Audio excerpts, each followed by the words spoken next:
함께 계십니다. 아멘. 그 사람하고 인사하겠습니다. 하나님은 당신을 사랑하십니다. 하나님은 당신을 사랑하십니다. 나도 당신을 사랑합니다. 나도 당신을 사랑합니다. 오늘은 창세기 4장에 따릅니다. 하나님께로 가는 두 길. 두 길. 하나님께로 가는 길이 몇 길이 있다고요? 두 길. 두 길이 있습니다. 하나님이 사람을 만드시고 처음에 어디다가 두셨습니까? 에덴 동산에 두시고 하나님께서 인간들에게 뭐라고 말을 했냐 하면 나를 만나기를 원하느냐. 따라합니다. 나를 만나기를 원하느냐. 나를 만나기를 원하거든. 내가 만들어 놓은 그 길로 나오너라. 하나님이 그렇게 말씀하셨습니다. 여러분 오늘 이 말씀을 잘 들으시고 하나님을 만나기를 원하시는 분은 하나님께서 만들어 놓은 그 길로 나아가시기를 바랍니다.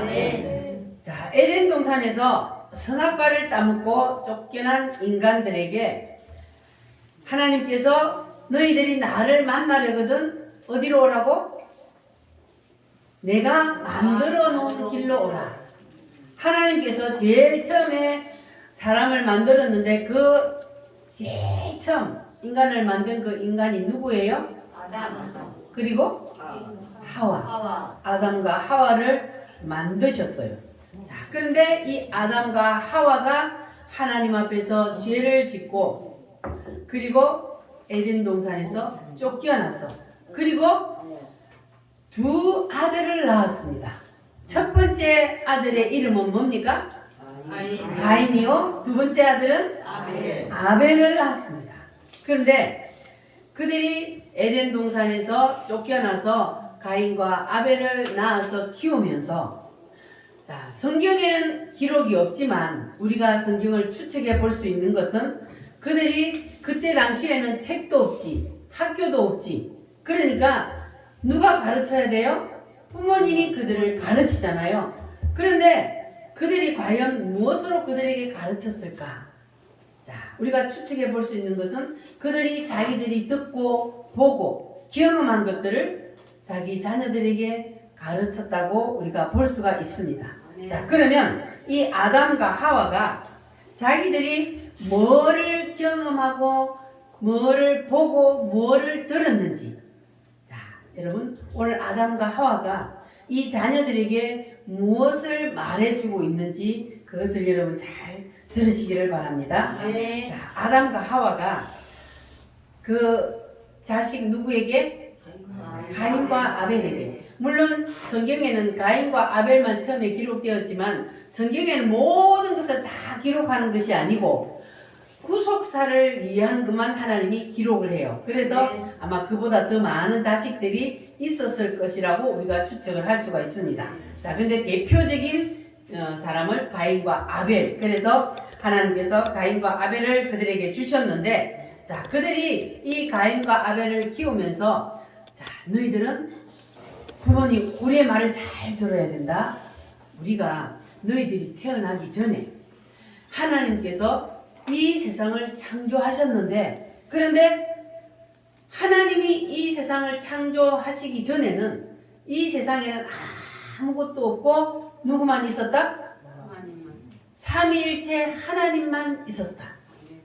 그런데 삼위일체 하나님만 계시던 거기에 하나님께서 우주 만물을 다 만들어 놓으시고 우리를 만들었는데 우리가 하나님이 만들어서 눈을 딱 떠보니까 그러니까 이 우주 만물이 우리 앞에 다 있었다. 하나님은 이 모든 것들을 다 만들어 놓으시고 그리고 우리에게 이 모든 우주 만물을 다 주셨다. 할렐루야. 자, 그런데 하나님께서 이 우주 만물 모든 것들을 우리에게 다 주셨는데 딱 한 가지는 너희들이 절대로 손대면 안 된다. 그것이 있었는데 그것이 뭡니까? 선악과. 그거는 절대로 뭐 하지 말라? 다 먹지 말라. 먹는 날에는 어떻게 된다? 죽는다. 할렐루야. 그래서 선악과를 따먹는 날에는 너희들은 절대로 나를 만날 수도 없고 절대로 나를 볼 수도 없다. 그러니까 너희들이 절대로 다른 모든 것은 너희들 마음대로 다 하도록 내가 줄 테니 이 선악과만은 너희들이 절대로 손대지 말라. 하나님께서 분명히 그렇게 말했는데 내가 잠깐 어디에 갔다 온 사이에 너 엄마가 선악과를 따먹어 버렸어. 그런데 너 엄마 혼자 죽게 할 수 없잖아. 그래서 내가 같이 선악과를 먹었어. 자, 그랬더니 갑자기 우리에게 두려움과 공포와 막 무서움이 밀어닥쳤다. 그런데 그 전에는 우리가 선악과 따먹기 전에는 우리가 빨가벗고 있었지만 부끄러운 줄 몰랐어. 그런데 선악과를 탁 따먹고 났더니 우리가 벗은 것이 부끄러워서 뭐로 옷을 만들었어요? 무화과나무 잎을 따서 치마를 만들어서 하나님이 우리를 부를까봐 너무너무 무서워서 그전에는 하나님이 무서웠어요? 안 무서웠어요? 하나님이 안 무서웠어요. 뭐 하기 전에는? 선악과 따먹는 죄를 짓기 전에는 하나님이 안 무서웠어요. 그래서 하나님하고 얘기하고 하나님이 부르면 예 하나님 하고 이렇게 했는데 아니 선악과를 딱 따먹고 났더니 하나님이 무서워서 하나님이 찾아올까봐 어디에 숨었다고요? 무화과 나무 밑에 숨어가지고 바들바들 하나님이 찾아올까 하고 숨어 있는데 하나님이 왔을까요? 안 왔을까요? 하나님이 찾아오셔서 따라합니다. 아담아 네가 어디 있느냐? 하나님이 알고 불러요? 모르고 불러요? 알고. 하나님이 이미 다 알고 저놈이 선악과를 따먹고 무서워가지고 숨어있네. 하나님은 이미 다 아시고 찾아오셔서 부르는 거예요. 그러니까 아담은 하나님이 아이고 우리가 여기 숨어있는 걸 다 알고 찾아오셨네. 알까요? 모를까요? 아담도 알죠. 하나님하고 그동안에 얘기하고 살았으니까. 그래가지고 어쩔 수 없는 거예요. 내가 숨어있다고 하나님이 모르는 거 아닙니까? 예 하나님 내가 여기 있나이다. 그러니까 하나님이 뭐라 그래요? 너희들이 왜 거기 숨어있느냐? 혹시 내가 먹지 말라 한 선악과를 따먹었느냐? 내가 뭐라 그랬어? 선악과 따먹으면 뭐 한다고? 죽는다고. 너희들이 에덴 동산에서 살 수가 없어. 나를 만날 수도 없어. 그런데 너희들이 왜 내 말 안 듣고 선악과를 따먹었냐? 너희들은 더 이상 나와 이제 함께 살 수 없으니까 어디에서 나가? 에덴 동산에서 나가. 에덴 동산에서 쫓아내버리고 말았습니다. 자, 그런데 에덴 동산에서 다 쫓겨나가지고 있는데 하나님께서 인간들을 버려요? 안 버려요? 안 버립니다. 안 버렸어요. 쫓아내놓고도 하나님은 그 인간들을 못 버려서 양을 잡아서 양의 피 묻은 그 가죽 옷을 그들에게 던져줬어요. 자, 그들이 무슨 옷을 입고 있었다고요? 무화과나무 잎을 엮어서 치마로 만들어서 하고 있는데 그 무화과나무 옷은 어때요? 햇빛이 나면 하루 만에 다 말라져 부서져. 자, 그런데 하나님이 최초로 무슨 옷을 입혀줬어요? 가죽 옷을 입혀줬어요. 가죽 옷. 이때 바로 가죽 옷이 나온 거예요. 하나님이 최초로 무슨 가죽 옷? 양의 가죽 옷을, 그것도 뭐가 묻어 있어요? 피 묻은 양의 가죽 옷을 가져와 가지고 던져주고 이것을 입어라. 그래서 그 피 묻은 양의 가죽 옷을 딱 입었더니 그들에게 어떤 현상이 일어났습니까? 하나님이 나한테 찾아와서 볼까봐 무서워서 막 불안, 공포, 초조 막 두려워 떨었는데 그 피 묻은 양의 가죽 옷을 딱 입었더니 순식간에 싹 사라져 버렸어요. 뭐가 사라졌어요? 두려움과 공포와 막 무서운 것들이 싹 없어져 버렸어요. 무엇을 입었더니? 양의 피 묻은 가죽 옷을 입었더니 두려움과 공포가 싹 사라져요. 그리고 다시 하나님과 대화할 수 있는 길이 열린 거예요. 아멘. 자, 그러면 여기서 피 묻은 양의 가죽 옷은 누구를 말합니까? 예수님. 자, 예수님이 우리를 위해서 뭘 해주셨다고요? 피 흘려 피 십자가에 흘려 죽어주셨잖아요. 양이 피 흘려 죽고 아담과 하와에게 그 피 묻은 가죽 옷을 던져줘서 입었더니 두려움 공포가 사라지고 다시 하나님을 만나는 길이 열렸어. 그와 같이 오늘날 우리는 예수님이 나를 위해서 피 흘려 죽었어. 그래서 예수님의 그 피 묻은 옷을 우리는 입으면 그러면 우리는 누굴 만날 수 있어요? 하나님을 만날 수 있는 거예요. 할렐루야. 그래서 가인 아담과 이 하와가 가인과 아벨에게도 이제 얘기를 해주는 거예요. 우리가 이런 일을 겪었어. 그러니까 너희들도 이렇게 살다 보면 어느 날 하나님이 너희들 부르는 날이 올 거다. 그러면 너희들이 하나님이 부르거든 다른 것으로 하나님 앞에 절대로 나아가면 안 돼. 반드시 무엇으로 가라? 뭘 들고 가라고? 양과 그 기름으로. 그러니까 양을 잡아서 양이 죽었다는 그 기름으로니까 양을 온채로 가져가는 게 아니고 양을 잡아서 양과 그 기름으로 하나님 앞에 나아가라 그랬습니다. 반드시 그래야 하나님이 너희들을 만나주시고 너희들을 받아주신다. 이렇게 부모님이 반드시 얘기를 해주었습니다. 자, 그러니까 아벨은 하나님이 언제 부를까? 분명히 우리 부모님이 말씀하시기를 언젠가는 하나님이 부르시는데 하나님이 부르실 때는 뭘 가지고 가라? 양과 그 기름. 양을 잡아서 반드시 양을 가지고 가라. 그랬으니까 이 아벨은 아예 양을 키우며 살았어요. 그래서 언제든지 하나님이 부르면 내가 그 양을 딱 잡아서 하나님 앞에 가리라. 이렇게 준비를 하고 살았습니다. 그런데 가인은 어땠습니까? 농사를 지었습니다. 자, 그런데 가인은 농사를 짓고 아벨은 양을 치고 살았는데 어느 날 가인아 아벨아 하고 하나님이 나타났어요. 하나님이 불렀어요. 자, 그러면 뭘 들고 가야 돼요? 양을 잡아서 하나님 앞에 가야 돼요. 자, 그런데 부모님이 시키는 대로 다 준비하고 있다가 이 아벨은 양을 다 잡아서 하나님 앞에 갔어요. 그런데 하나님이 아벨이 가져온 그 양을 받았어요? 안 받았어요? 받았습니다. 하나님이 열납했다 그랬어요. 그런데 가인은 뭘 가지고 갔습니까? 자, 가인은 뭘 하는 사람이었다 그랬어요? 농사 짓는 사람이에요. 그러니까 부모님이 했던 말은 그냥 잊어버리고 뭐 또 왜 양을만 가지고 가야 돼? 아니 과일도 제일 좋은 거, 곡식도 내가 지었어 제일 좋은 거 정성껏 하나님 앞에 드리면 되지. 왜 꼭 양만 가지고 가야 돼? 이렇게 가인은 생각하고 자기가 농사 지은 것 중에 제일 좋은 것을 가지고 하나님 앞에 드렸어요. 그랬더니 하나님이 받아요 안 받아요? 안 받았어요. 안 받아요. 아니 하나님은 참 이상하시네. 아니 내가 농사 지은 것 중에 제일 좋은 거 정성껏 드리면 하나님 받아야지. 왜 안 받아? 왜 안 받아요? 뭐가 없기 때문에 안 받아요? 피가 없으니까 안 받는 거예요. 그러니까 이 5대 제사에서도 보면 반드시 첫 번째 제사가 뭐예요? 번제예요. 피의 제사예요. 피가 먼저 있고 난 다음에 그 다음에 소제예요. 곡식으로 드리는 거예요. 피가 먼저 피로 우리의 죄를 씻음을 받아야 돼요. 그리고 나서 우리가 소제로 하나님 앞에 나아가는 겁니다. 그래야 하나님이 그 제사를 받는 거예요. 그런데 이 가인은 부모가 무슨 말을 하는지 그 말을 기름어 들었어.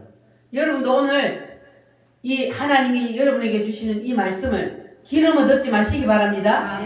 이 말씀을 마음에 딱 새겨야 돼요. 아, 하나님 앞에 우리가 나아가서 하나님을 만나려면은 반드시 무엇으로?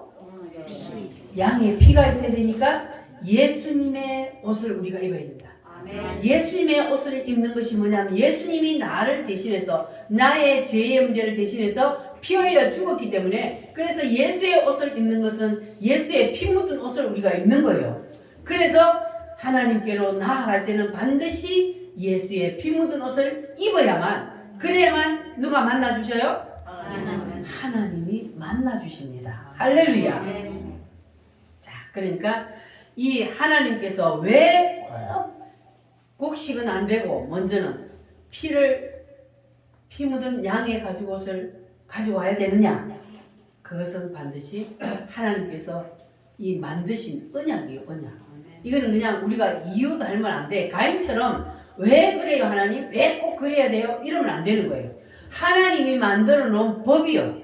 하나님이 만들어 놓은 법은 우리가 바꿀 수 있어요 없어요? 하나님이 만들어 놓은 법률이 바로 이 성경이란 말이에요. 이거는 우리가 바꿀 수가 없어요. 하나님이 만들었기 때문에 내 생각에 그거는 하나님 잘못됐잖아요. 이렇게 해야죠. 이거는 내 생각이요. 우리는 하나님이 만들어 놓은 법대로 그냥 따르면 되는 거예요. 그러면 쉬운데 자꾸 내 생각을 가지고 하나님의 생각을 자꾸 무시하니까 아담과 하와처럼 하나님의 생각을 무시해버리고 뭘 따먹었어요? 선악과를 따먹었잖아요. 사단의 유혹에 넘어가면 선악과를 따먹는 거예요. 그래서 우리도 하나님께서 우리에게 언약을 주셨잖아요. 이 언약을 우리는 붙잡아야 돼요. 할렐루야. 그러니까 우리는 하나님 앞에 나아갈 때 반드시 가인과 아벨에게 그 부모님이 뭘 들고 가라 그랬다고요? 피 묻은 양의 가죽옷을 던져주셨던 것처럼 양을 잡아서 가라. 그러면 그 양은 오늘날 우리에게는 무엇이다? 예수님이다. 믿어지십니까? 자, 그러니까 이 가인과 아벨이 하나님 앞에 했던 그 행동들, 그것이 바로 오늘 우리가 누구의 길로 가야만 하나님을 만날 수 있느냐. 하나님이 오늘 이 말씀을 통해서 우리에게 그걸 보여줘요. 그러면 우리는 가인의 길로 가야 하나님을 만나요? 아벨의 길로 가야 하나님을 만나요? 아벨의 길로 가야 반드시 우리는 하나님을 만날 수 있습니다. 그러니까 오늘 여러분 하나님을 만나기 위해서 나오셨죠? 그럼 누구의 길로? 아벨의 길로 나오는 사람은 하나님을 만날 수 있을 줄 믿습니다. 할렐루야. 그래야만이 그러면 하나님이 응답을 하셔요. 아벨의 길로 나야만이 하나님이 만나주시지, 가인의 길로 나오면 하나님이 예배 드린다고 아무리 하나님 앞에 나와서 앉아서 하나님 불러도 하나님 대답해요 안 해요? 내 생각으로 예수 앞세우지 아니하고 하나님 앞에 나와서 예배 드리는 거 하나님이 받지 않는다는 거예요. 그러면 가인의 길은 뭘까요? 가인의 길은 오늘날로 말하면 인본주의예요. 자기 생각으로. 가인이 그랬잖아요. 뭐 꼭 양이어야 돼? 내가 농사 지은 것 중에 제일 좋은 거 갖다 드리면 되지. 이게 지 생각이잖아요. 하나님의 뜻은 뭐예요? 양이요. 양을 잡아가야 돼. 그런데 이 가인은 지 생각을 가지고 하나님 앞에 나아가는 거예요. 오늘날도 성도들 중에 지 생각으로 하나님 앞에 나와서 앉는 사람 많아요. 인본주의로 자기 생각으로. 그거는 종교예요. 종교. 기독교는 종교가 아닙니다. 근데 종교로 자기의 생각으로 인본주의로 하나님 앞에 나와서 예배를 드리고 헌금하고 찬송해도 하나님 그거 받아요 안 받아요? 하나님 그거 안 받아요.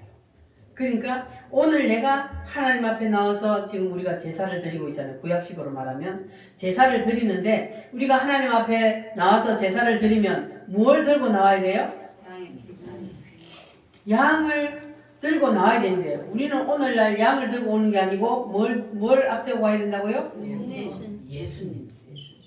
예수님이 우리의 죄를 대신해서 피 흘려 죽어 주셨기 때문에 예수님이 우리에게는 어린 양이라고 했잖아요. 그리고 우리는 어린 양 대신 예수님을 앞세우고 와야만이 하나님이 우리의 예배를 받아주시고 우리가 드리는 헌금도 연락하시고 할렐루야.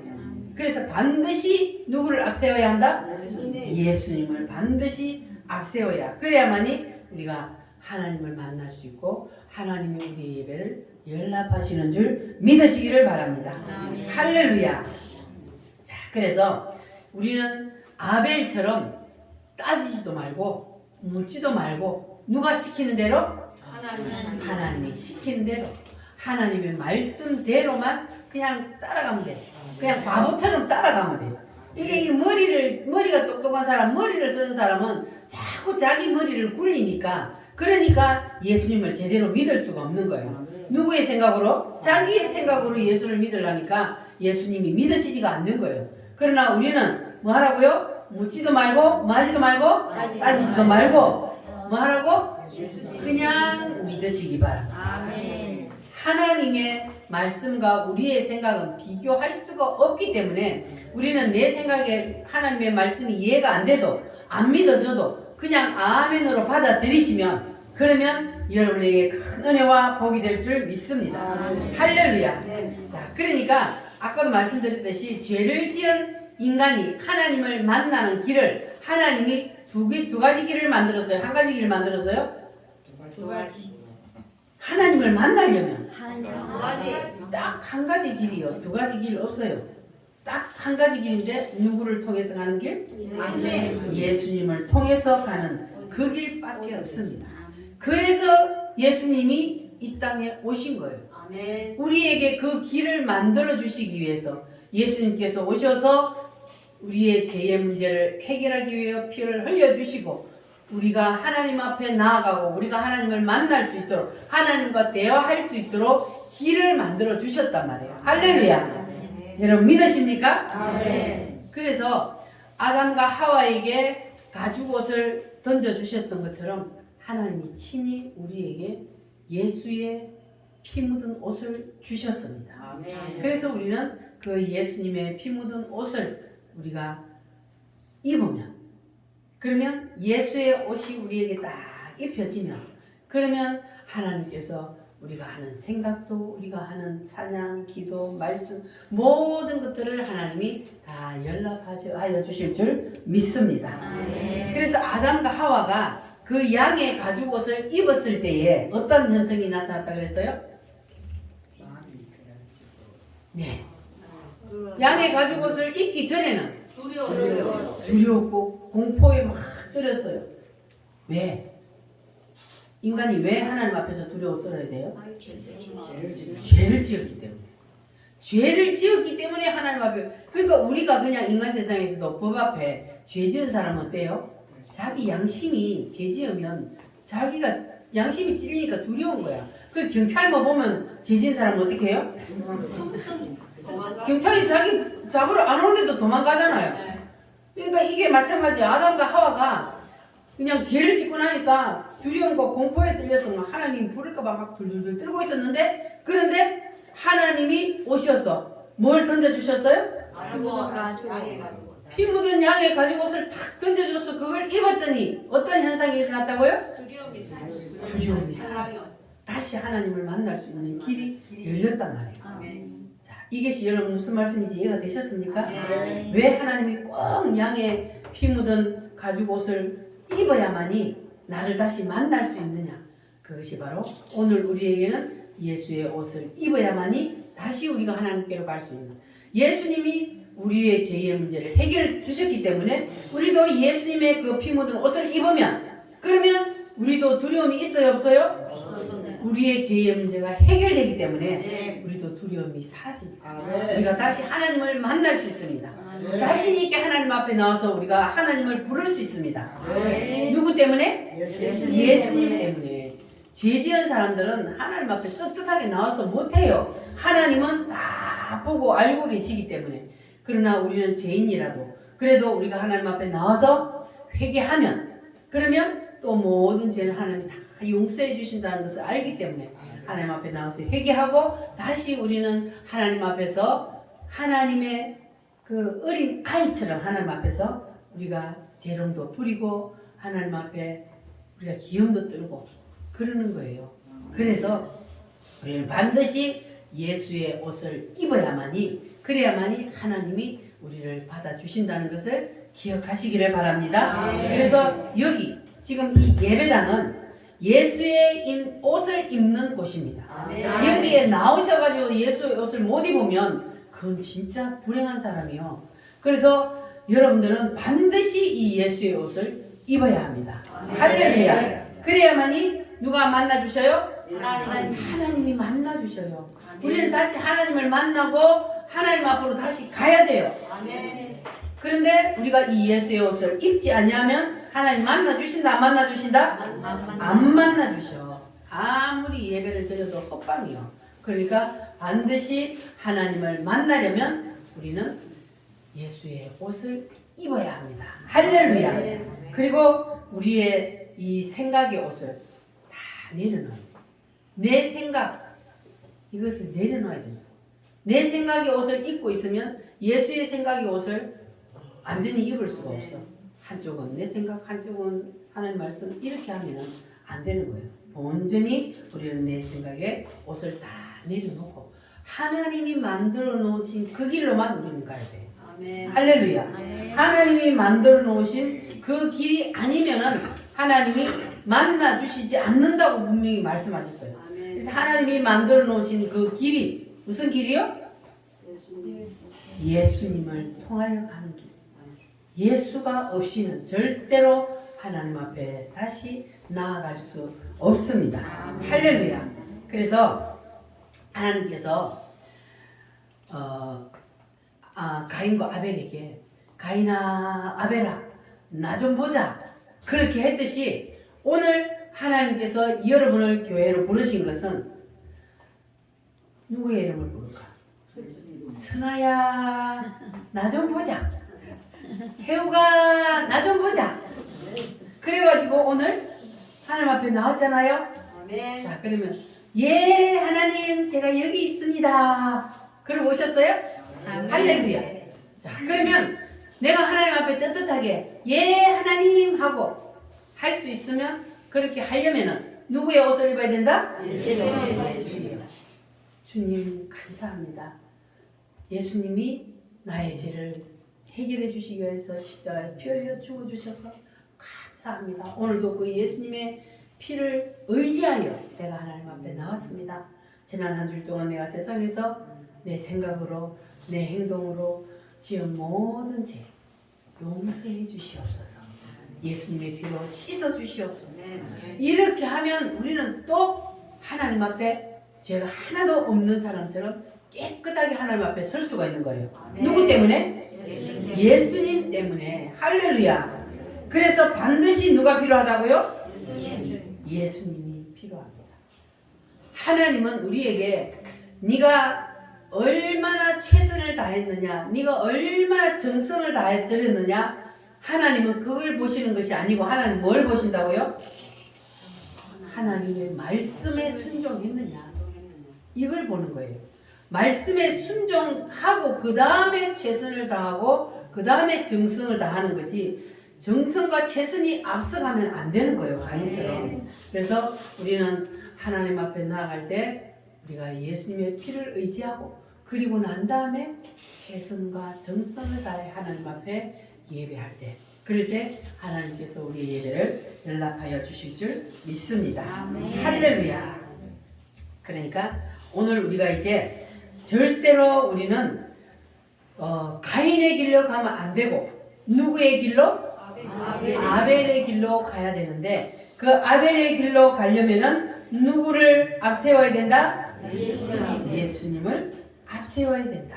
할렐루야. 그래서 우리가 무슨 일을 하든지 예수님이 나를 위해서 흘리신 그 피를 우리가 늘 생각하고, 우리가 성찬식을 하는 이유가 뭐라 그랬습니까? 성찬식을 하는 이유는 예수님이 나를 위해서 흘리신 그 피를 생각하고 나를 위해서 찢기신 그 살을 생각하고 그것을 기념하기 위해서 우리가 성찬식을 한다고 그랬잖아요. 그래서 우리가 매주 그렇게 성찬식을 하지 않는다 할지라도 우리는 날마다 말씀의 성찬을 받는 거예요.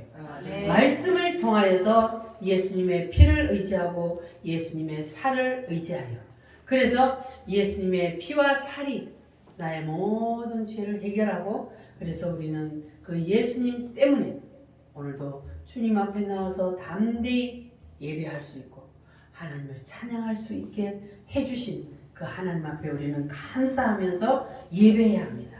그래야 하나님이 우리의 예배를 연락해 주시고 우리의 찬송을 연락해 주시는 줄 여러분 믿으시기를 바랍니다. 자, 다시 점검합니다. 자, 가인과 아벨이 하나님이 부르면 무엇을 가지고 하나님 앞에 가야 된다? 그런데 가인은 뭘 가지고 갔다? 곡식을 가지고. 아벨은 양을 가지고 갔다. 그러면 가인의 제사를 받았어요? 아벨의 제사를 받았어요? 가인의 제사는 왜 안 받았어요? 피가 피가 없기 피 흘림이 없은즉 사함이 없느니라. 반드시 피 흘림이 있어야 인간의 죄가 사함을 받습니다. 아멘. 누구의 피? 예수의 피. 우리 인간들은 피 아무리 흘려봤자 소용없어요. 죄인이기 때문에. 그래서 하나님이 오셔서 죄 없는 예수님이 우리 대신 피를 흘려주셨기 때문에 그 피를 의지하고 우리가 하나님 앞에 나아가면 하나님은 그 예수의 피를 보시고 우리의 예배를 연락하시는 줄 믿으시기를 바랍니다. 할렐루야. 자, 오늘은 제가 예배를 짧게 마치는 이유는 우리가 중요한 것을 한번 유튜브를 통해서 시청을 하기 위해서인데, 자, 이거는 뭐냐 하면은 우리 어르신들은 우리 나이만 해도 그 이제 별로 체험을 못 하는데, 우리 어르신들은 옛날에 우리나라 얼마나 못 살았습니까? 그렇게 못 살았는데 우리나라를 이렇게 잘 살게 만든 사람이 누구예요? 이승만 이승만과 박정희. 박정희가 이 나라를 이렇게 잘 살게 만들었어요. 자, 그런데 이렇게 우리나라가 잘 살게 된 이유는 우리 그 어르신들이 우리 윗대에서 나라를 살리기 위해서 저 독일의 광부로 그리고 간호사로 가가지고 엄청나게 고생을 했어요. 간호사들은요 말이 안 통하잖아요. 너무 나라 갔는데 말이 안 통해. 거기서 말이 안 통하니까 죽은 시체를 닦는 일을 했대요.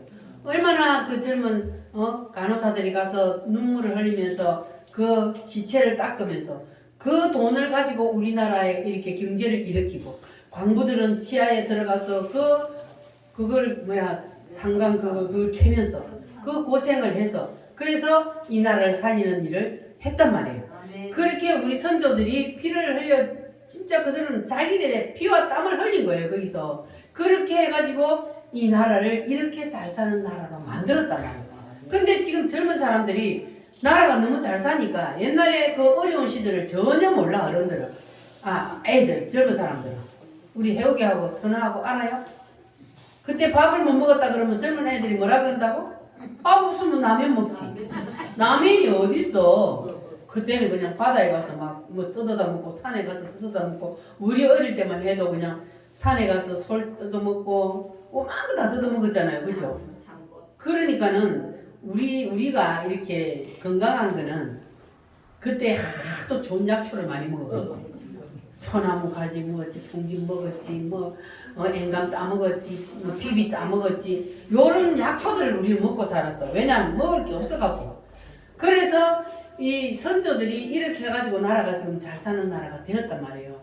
자, 그런데 이 젊은이들이 그걸 너무 몰라. 그래서 육군사관학교 장교님이 이 사관생도들을 교육시키기 위해서 이렇게 해서 이 나라가 지금 잘 살게 되었다는 그것을 편지를 써서 이 영상으로 만들었는데, 그것을 우리가 한번 보면서 이 나라가 정말 이렇게 해서 잘 살게 되었다는 것을 우리가 다시 한번 되새기는 그러한 시간을 한번 가져보도록 하겠습니다. 휴.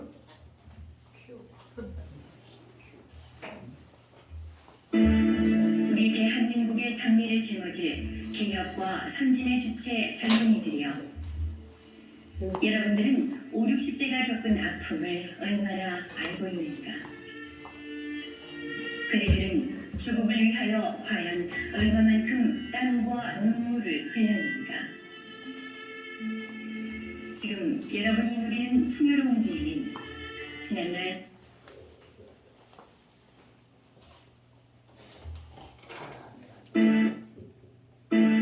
우리 대한민국의 장래를 짊어질 개혁과 선진의 주체 젊은이들이여, 여러분들은 5, 60대가 겪은 아픔을 얼마나 알고 있는가?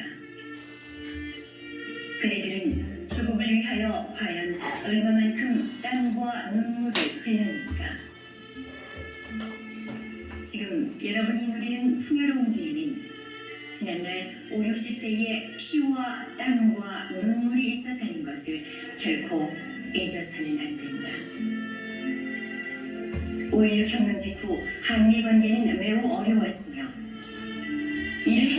고자 박정희 최고회의 의장이 미국을 방문했으나 큰 성과를 이루지 못했다. 특히 필요한 원조를 얻는 데 어려움이 있었다. 그 당시 한국에 돈을 빌려준 나라는 지구상 어디에도 없었다. 지푸라기라도 잡고 싶은 마음에 우리와 같이 분단된 공산국 동독과 대치한 서독에 돈을 빌리러 대사를 파견해서 1억 4천만 마르크를 빌리는 데 성공했다. 당시 우리는 서독이 필요로 한 간호사와 광부를 보내주고 그들의 봉급을 담보로 잡혔다. 고졸 출신 파독 광부 500명을 모집하는데 4만 6천 명이 몰렸다.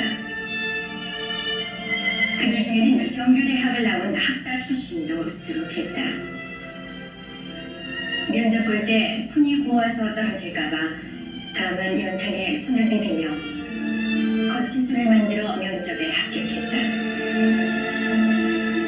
서독 항공기가 그들을 태우기 위해 온 김포공항에는 간호사와 광부들의 가족, 친척들이 흘리는 눈물로 바다가 돼 있었다.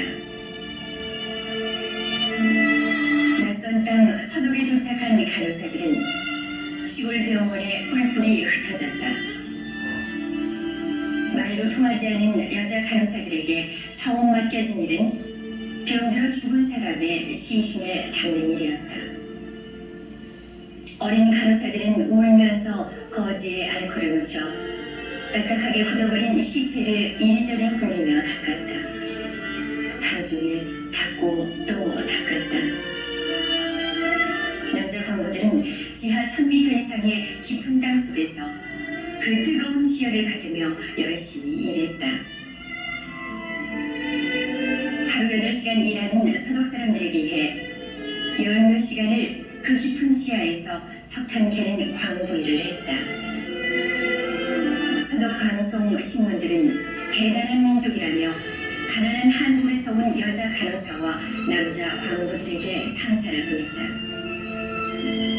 세상에 어쩌면 저렇게 억척스럽게 일할 수 있을까 해서 붙여진 별명이 코리안 엔젤이라고 불렸다. 몇 년 뒤 서독 르비케 대통령의 주대로 박 대통령이 방문하게 됐다. 그때 우리에게 대통령 전용기는 상상할 수도 없어. 미국의 노스웨스트 항공사와 전세계 계약을 체결했지만 쿠데타군에게 비행기를 빌려줄 수 없다는 미국 정부의 압력 때문에 그 계약은 일방적으로 취소됐다.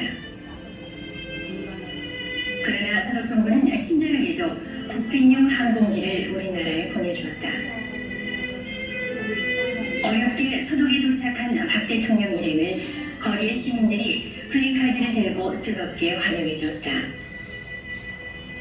코리안 간호사 만세, 코리안 광부 만세, 코리안 엔젤 만세.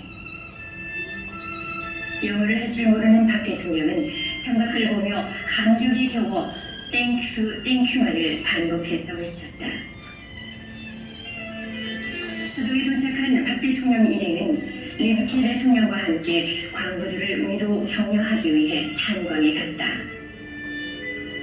고국의 대통령이 온다는 사실에 그들은 500여 명이 들어갈 수 있는 강당에 모여들었다. 박 대통령이 수행원들과 함께 강당에 들어섰을 때 작업복 입은 광부들의 얼굴은 시커멓게 그을려 있었다. 대통령이 연설이 있기에 앞서 우리나라 애국가가 흘러나왔을 때 이들은 목이 메어 애국가를 제대로 부를 수조차 없었다. 대통령이 연설을 했다. 단지 나라가 가난하다는 이유로 이영만이 타국에 와서 땅속 1400m도 더 되는 곳에서 얼굴이 시커멓게 그을려가며 힘든 일을 하고 있는 제 나라 광부들을 보니 목이 메어 말이 잘 나오지 않았다. 우리 열심히 일합시다. 후손들을 위해서 열심히 일합시다. 열심히 합시다. 눈물에 잠긴 목소리로 박 대통령은 계속 일하자는 이 말을 반복했다. 가난한 나라 사람이기 때문에 이영만리 타국 땅 수천 미터 지하에 내려가 힘들게 고생하는 남자 광부들과 굳어버린 이방인의 시체를 닦으며 힘든 병원 일을 하고 있는 어린 여자 간호사들, 그리고 고국에서 배골고 있는 가난한 내 나라 국민들이 생각나서 더 이상 참지 못해 대통령은 눈물을 흘렸다. 대통령이란 귀한 신분도 잊은 채 소리며 눈물을 흘리자 함께 자리하고 있는 광부와 간호사 모두 울면서 영부인 유경수 여사 앞으로 몰려나갔다. 어머니 어머니 하며 유교사의 옷을 잡고 울었고 그분의 옷이 찢어질 정도로 작고 늘어졌다. 유교사도 함께 울면서 내 자식같이 한 명 한 명 껴안아주며 조금만 참으세요 라고 위로하고 있었다. 광부들은 르비케 대통령 앞에 큰절을 하며 울면서 고맙습니다. 고맙습니다. 한국을 도와주세요. 우리 대통령님을 도와주세요. 우리 모두 열심히 일하겠습니다. 무슨 일이든 하겠습니다를 수없이 반복했다. 르비케 대통령도 울고 있었다. 연설이 끝나고 강당에서 나오자 미처 그곳에 들어가지 못한 여러 광부들이 떠나는 박 대통령과 유경수 여사를 붙잡고 우리를 두고 어딜 가세요? 고향에 가고 싶어요.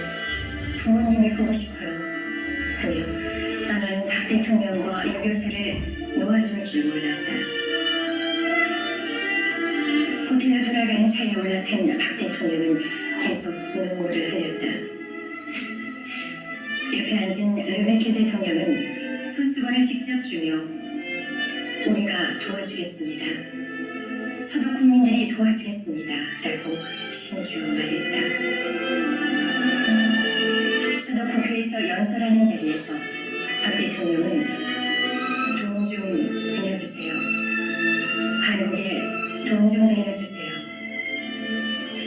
여러분들의 나라처럼 한국은 공산주의와 싸우고 있습니다. 한국이 공산주의자들과 대결에 이기려면 분명 경제를 일으켜야 합니다. 그 돈은 꼭 갚겠습니다. 저는 거짓말 할 줄 모릅니다. 우리 대한민국 국민들은 절대로 거짓말하지 않습니다. 공산주의자들을 이길 수 있도록 돈 좀 빌려주세요를 반복해서 말했다. 당시 한국은 자원도 돈도 없는 세계에서 가장 못 사는 나라였다. 유엔에 등록된 나라 수는 120여 개국. 당시 필리핀 국민 소득 170불, 태국 220불 등 이때 한국은 76불이었다. 우리 밑에는 달랑 인도만 있었다. 세계 120개 나라 중에 인도 다음으로 못 사는 나라가 바로 우리 한국이었다. 1964년 국민소득 100달러. 이 100달러를 위해 단군 할아버지부터 무려 4,600년이라는 오랜 세월이 걸렸다. 이후 그대들이 말하는 이른바 우리 보수 수구 세력들은 머리카락을 잘라 가발을 만들어 외국에 내다 팔았다. 동네마다 엿장수를 동원해 머리카락 파세요 파세요 하며 길게 따늘린 아낙네들의 머리카락을 모았다.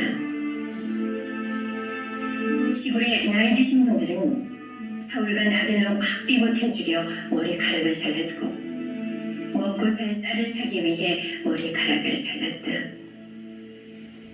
그래서 한국의 가발 산업은 발전하게 됐던 것이다. 또한 싸구려 플라스틱으로 예쁜 꽃을 만들어 외국에 팔았다. 곰인형을 만들어 외국에 팔았다. 전국에 쥐잡기 운동을 벌였다. 쥐털로 일명 코리안 밍크를 만들어 외국에 팔았다. 돈 되는 것은 무엇이든지 다 만들어 외국에 팔았다. 이렇게 저렇게 해서 1965년 수출 1억 달러를 달성했다. 일일이 1억 달러를 수출하며 한강의 기적이라고 전 세계가 경이적인 눈빛으로 우리를 바라봤다. 주고 근대화의 성과는 서독에 파견된 간호사들과 광부들이었다. 여기에 베트남전 파병은 우리 경제 회생의 기폭제가 됐다.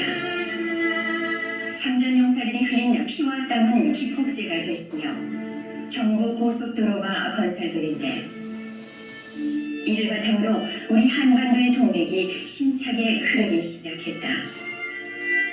우리가 올림픽을 개최하고 월드컵을 개최하고 세계가 우리 한국을 무시하지 못하도록 국력을 키울 수 있었던 것은 그대들이 수구 보수 세력으로 평화하는 그때 그 광부와 간호사들, 베트남전 세대가 있었기 때문이다. 그대들이 명심할 것은 그때 이방인의 시신을 닦던 간호사와 수천 미터 지하 탄광에서 땀 흘리며 일한 우리의 광부, 목숨을 담보로 이국전선에서 피를 흘리는 우리 국군 장병, 작년하는 사막의 중동 건설 현장에서 일한 5, 60대가 흘린 피와 땀과 눈물이 있었기에 그대들 젊은 세대들이 오늘의 풍요를 누릴 수 있다는 사실을 결코 잊어서는 안 된다. 반전과 평화 등을 외치며 거리로 몰려나와 교통질서를 마비시키는 그대들이 과연 아버지와 할아버지 세대를 수구 세력으로 평화할 자격이 있는가? 그대들이 그때 땀 흘리며 일한 오늘의 5, 60대들을 보수 수구 세력으로 평화하기에 앞서 오늘의 현실을 직시하라. 국가 경영을 세계와 미래라는 큰 틀 전체로 볼 줄 아는 해안을 지녀야 하지 않겠는가? 보다 나은 내일의 삶을 위해 오늘의 고통을 즐겨 참고 견뎌 국민소득 4만 불대의 고지를 달성할 때까지는 우리들 신구 세대는 한 덩어리가 되어야 한다. 서로 갈라져 반목하고 갈등하기에는 갈 길이 너무 멀다. 이제 우리 모두 한 번쯤 자신을 돌아보며 같은 뿌리에 난 상생의 관계임을 확인하고 다시 한번 뭉쳐보자. 우리 모두 선배를, 원로를, 지도자를 존경하고 따르며 우리 모두 후배들을 격려하고 베풀고 이해해주면서 함께 가보자. 우리 대한민국의 양날에 더욱 밝은 빛이 비춰지리니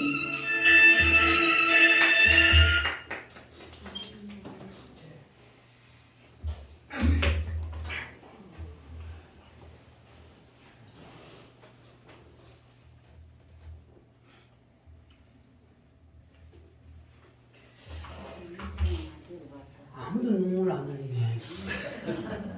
응? 감정이 다 메말랐나? 미리 흘렸어요. 눈물을 흘린 게 쏟았고 자, 우리 네, 이제 토하고 나라를 하나님이 이렇게 잘 사는 나라를 만들어 주셨는데 거기에는 우리 선조 여기는 55, 60대라 했는데 그때는 이제 여기 좀 선제가 좀 돼서 우리 후대 지금은 7, 80대, 7, 80대들이 이렇게 고생을 해서 나를 이렇게 잘 사는 나라로 만들어 놓았습니다. 그래서 지금 우리 세대가 이 나라를 지켜내지 않으면 나도 누구다 가게가 딸이면 다 해봤는데. 그렇지. 그래서 우리도 우리 선조 세대처럼 그냥 내 한 몸 희생하고 내 한 몸 죽어서 나라를 살려야 한다는 이러한 마음을 우리 가져야 우리 세대에게 더 잘 사는 대한민국, 자유 대한민국을 물려줄 수 있을 줄 믿습니다. 네. 오늘 말씀을 생각하고 또 이 영상을 생각하면서 하나님의 은혜를 감사하고 또 하나님 우리에게 예수의 피에 예수의 옷을 입혀주셔서 감사한 마음으로 우리 다 같이 주여 삼창함으로 기도하겠습니다. 주여